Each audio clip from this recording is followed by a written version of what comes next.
ay joogaan waxaana maanta war-saxaafadeed arrintaasi ka soo saaray hay-adda golaha qurba joogga Soomaaliyeed ee marka magacooda la soo gaabiyo la yiraahdo GSD ee xaruntoodu ay tahay magaalada London kuwaasi oo ay la soo xiriireen dad badan oo Soomaaliya oo aad uga cabanaya qadiyadan ku saabsan gabdhaha Soomaaliyeed ee Sacuudiga la geynayo. haddaba Zakariya Xuseen oo kamid ah howlwadeenada GSD ayaan weydiiyay nuxurka war-saxaafadeedka ay soo saareen iyo waxa ay uga hadlayeen. wadanka Sacuudiga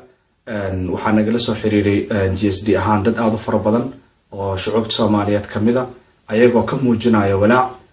waxaan isku daynay oo ka soo saarnay press release ama warmurtiyeed aan uga codsanayno dawladda Soomaaliya iyo cid walba ka howlan inay arrintan faahfaahin ka bixiso tirada la diraya dadka intay wadanka joogayaan inay dawladdu la gashay heshiis toosa dawladda Sacuudiga ama third entity shirkado kale inay heshiiska ku jiraan arrintan waxay keentay walaac markii la arkay dawlado kale badan oo awood leh guun ah sida dawladda Kenya dawladda Uganda iyo dawladaha kale South East Asia oo la soo noqday shaqaalahooda kadib tacadiyo iyo gabad fallo loo geystay waxaana arrimahaas si xoojiyay maantadan aan arkayno waxa soo baxay jariidada The Huffington Post ayaa waxay ka soo saartay article ay arrintaas iyaduna ay walaac uga muujinayso ay leedahay shaqaalihii mar xil ay kala baxayaan dalalka kale ay dawladdu ku dhiiranaysaa inay u dirto dadkeeda muwaadiniinteeda halka arrinta marka wax badan ba isku wan runtiina ilaa iyo imika su'aalaha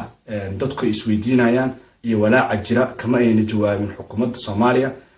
runtiina shacabka Soomaaliyeed waxay mudan yihiin xaqna ugu leeyihiin dawladooda in laga turxaan bixiyo dadka oo laga shaki bixiyo waxyaabaha walaac ay muujinayaan damage-ka ama already dibka ay arintani ku sababtay shucuurta ummadda Soomaaliyeed waa mid jira sidii looga soo kaban lahaa hawshan waa wax meesha ku jira iyadana in shacabka laga turxaan bixiyo runtiina arrimahan mid lamida Zakariya oo kamid ah hay'adda golaha GSD ee qurba joogta Soomaaliyeed ayuu ahaa oo ka hadlayay war-saxaafadeed ay soo saareen maanta oo ay kaga hadlayeen gabdhaha Soomaaliyeed ee Sacuudiga shaqaale ahaan loo geynayo taasi oo sida muuqata carab badan abuurtay caalamkuna uu si weyn uga hadlayo.